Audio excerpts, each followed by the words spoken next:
Guys आज मैं dark मेज का सीजन 3 एक्सप्लेन करने जा रहा हूँ। अगर आप बाकी के पार्ट्स नहीं देखे हैं तो एनिमे नेक्सस के चैनल पे जाकर देख लेना, वहाँ मिल जाएगा। तो शुरू करते हैं। हमें दिखाया जाता है बैटलफील्ड में किरोन को, जो कि गुस्से में कहता है वेल्टन स्ट्रगल करना बंद कर दो और मर जाओ कहकर स्वॉर्ड लेकर बढ़ जाता है। और आर्गनो बोलता है कि ओस कुछ ही देरी में फटने वाला है, लेकिन कुछ भी मैटर नहीं करता, बस यही एक तरीका है जिससे मैं तुम्हें मार सकता हूँ। तभी उसके मन में एक आवाज आती है, याद रखना वेल्टन स्वॉर्ड दुनिया का सबसे ताकतवर स्वॉर्ड है। ये याद करके वो एक स्टैंस लेता है। ये देखकर किरोन शॉक हो जाता है और कहता है कैसे ये ऐसा एक्सप्रेशन दे सकता है। और उसके ऊपर एक स्ट्राइक आता है और वो मन सोचता है कि कैसे ये ऐसा कर सकता है जबकि ये मौत के इतना करीब है, और उसे स्ट्राइक लग जाता है। आर्गनो बोलता है ये स्पेस अब ज्यादा देर तक नहीं होल्ड कर सकता, अगर मैं थोड़ा और स्ट्रांग होता तो क्या मेरे पास दूसरा रास्ता था। जब वो मौत को अपने आंखों से देख रहा था तभी उसे अपने जिंदगी का फ्लैशबैक आता है। तभी उसके इंस्ट्रक्टर को दिखाया जाता है जो कि कह रहा था 3 घंटा और 36 मिनट, एक नया रिकॉर्ड। तभी 9 साल का आर्गनो खुश होकर कहता है क्या अब मैं स्वॉर्ड चला सकता हूँ। तभी उसका इंस्ट्रक्टर कहता है हाँ, कल से तुम स्वॉर्ड के साथ ट्रेनिंग कर सकते हो। उस रात आर्गनो नहीं सोया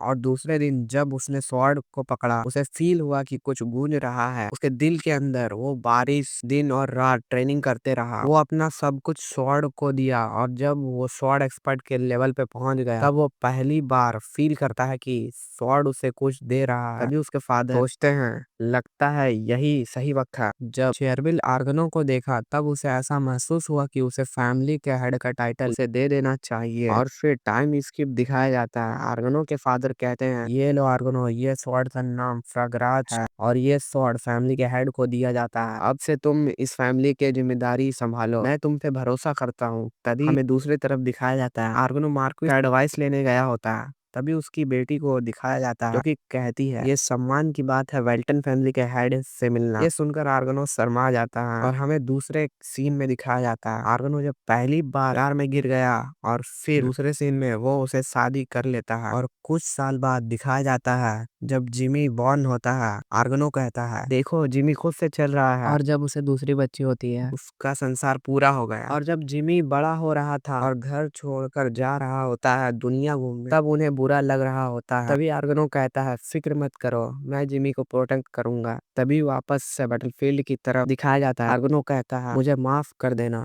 सेरस, मुझे लगता है मुझे अपना वादा को रखने में थोड़ा कठिन हो रहा है, प्लीज माफ कर देना अपने हस्बैंड को। तभी मार्कस कहता है काउंट तुम नहीं मर सकते, इसलिए मेरे डिसीजन पे ध्यान मत देना। उसका बात सुनकर आर्गनो हैरान हो जाता है और मार्कस आर्गनो से अपना जगह बदल लेता है। ये देखकर आर्गनो कहता है बिल्कुल नहीं। फिर हमें दिखाया जाता है मार्कस के तो एल लग चुके होते हैं। कुछ देर पहले का सीन दिखाया जाता है जब मार्कस मॉन्स्टर को मार रहा होता है और मार्कस सोचता है इसके साथ हमें कासल के गेट को बचाने की जरूरत है, लेकिन अगर ये हमारे ऊपर चढ़ जाते हैं तब हमें गार्ड डाउन नहीं करना। अच्छा है सीमोन एंड ओपन ये लोग अभी भी पागलों की तरह मॉन्स्टर को मार रहे होते हैं, लेकिन अंत तक इनका माना जरूर खत्म हो जाएगा। हमें अभी तक पायरो चर्च की तरफ से रिइंफोर्समेंट नहीं मिली। और फिर वो आर्गनो जहाँ फाइट कर रहा होता है उस और देखकर कहता है ये अच्छा होगा अगर स्वॉर्ड मास्टर अपना सारा स्टेमिना यूज ना करे, मैं फील कर सकता हूँ वहां से आर्गनो का एनर्जी खत्म हो रहा है। ये कहकर वो शॉक हो जाता है और बोलता है रुको, अगर वो उस साइड से एक्सप्लोजन में फंस गया तो उसकी जान खतरे में पड़ जाएगी, और अगर काउंट का प्लान खुद को सेक्रीफाइस करना है तभी वो अपना मैजिक का यूज करता है कोऑर्डिनेट चेंज। ये एक 8 क्लास स्पेल है जो टारगेट का लोकेशन तुमसे बदल देता है। मार्कस पूरे जोश में कहता है मुझे इसे ब्लॉक करना होगा, और फिर मार्कस की मैजिक की वजह से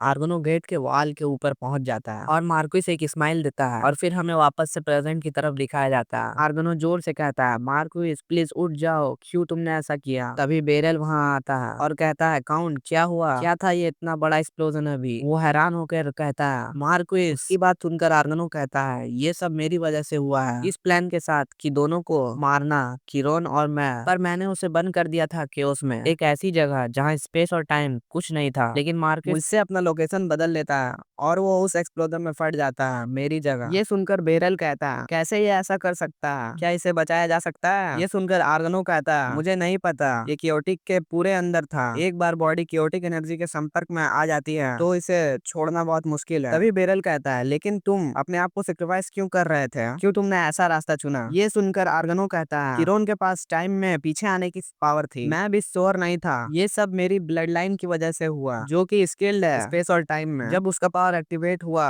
तो मुझे धुंधला फील हुआ। यही एक रास्ता था उसे रिजरेक्ट होने से रोकने का। इसका वजह से मार्कुस, लेकिन मैं अपना फीलिंग बहा नहीं सकता। वार अभी भी खत्म नहीं हुई है। अगर मैं अपना आपा खो दूं और ज्यादा कैजुअलिटी होगी। जब तक मैं अनकॉन्शियस ना हो जाऊं मैं नहीं रुकूंगा। ये कहकर आर्गनो बैरल को मार्कुस का ध्यान रखने के लिए कहता, लेकिन बैरल कहता है क्या तुम फाइट को कंटिन्यू करने का सोच रहे हो? ये स्टेट में मुझे जाना होगा। बजाय बोलकर वो रुक जाता है और एक गोल्डन रे को दिखाया जाता है जो कि गॉडेस पायरो का डिसाइबल होता है। वो आते ही एक अटैक करता है, द लॉ ऑफ जजमेंट। ये देखकर साइमन कहता है ये पायरो से रीइंफोर्समेंट आ रही है। तभी ओपन कहता है साइमन वहां देखो। तभी हमें पायरो चर्च के ओली मार्शल रास को दिखाया जाता है। वो कहता है गॉड के नाम पे सारे एनिमी को मार दो। और फिर वो अपने स्वॉर्ड से अटैक करता है, स्वॉर्ड ऑफ जजमेंट। फिर हमें आर्गनो के तरफ दिखाया जाता है। कोई कहता है सभी तुमने अच्छा किया। रिकी कहता है प्लीज अब ये सब मुझ पे छोड़ दो। इसके बाद पायरो चर्च के नाइट बैटलफील्ड पे आ जाते हैं। रिकी एक बार और जजमेंट का यूज करता है सारे काइमेरा के ऊपर। उसकी पावर को देखकर साइमन एंड ओपन कहते हैं ये है ट्रू पावर एक अपोस्टल की, जैसा कि एक्सपेक्ट किया था एक गॉड के डिसाइबल से। फिर हमें बताया जाता है ऐसा देखने में लगता है कि एंडलेस वार खत्म हुआ, मानो ये सब झूठ था। इस बीच इंजर्ड लोगों को पायरो चर्च द्वारा मैनेज किए गए एक वार्ड में ले जाया गया। पायरो चर्च के हाइब्रिड्स की हीलिंग एबिलिटी शॉकिंग थी, लेकिन आर्गनो कहता है क्या हीलिंग असंभव है?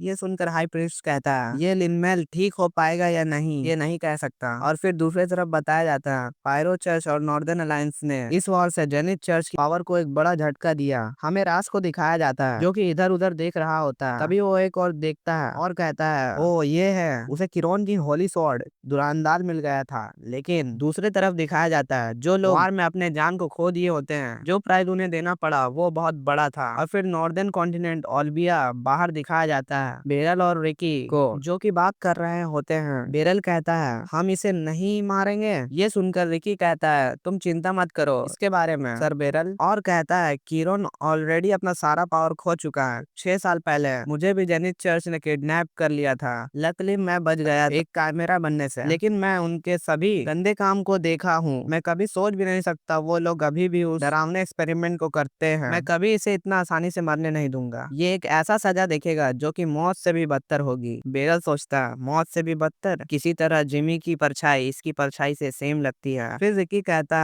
वैसे ये सच है जिमी अचानक से गायब हो गया? ये सुनकर बेरल कहता है हाँ ऐसा लगता है जेनिथ चर्च उसे आइसोलेटेड स्पेस में ले गए हैं। विकी ये सुनकर कहता है तब हमें डायमेंशनल हलचल के ट्रेसेस की तलाश करनी होगी। फिर सीन चेंज होता है। जेनिथ चर्च के अंदर उनके हेडक्वार्टर अल्टार के तरफ दिखाया जाता है। जेनिथ के डिसाइबल को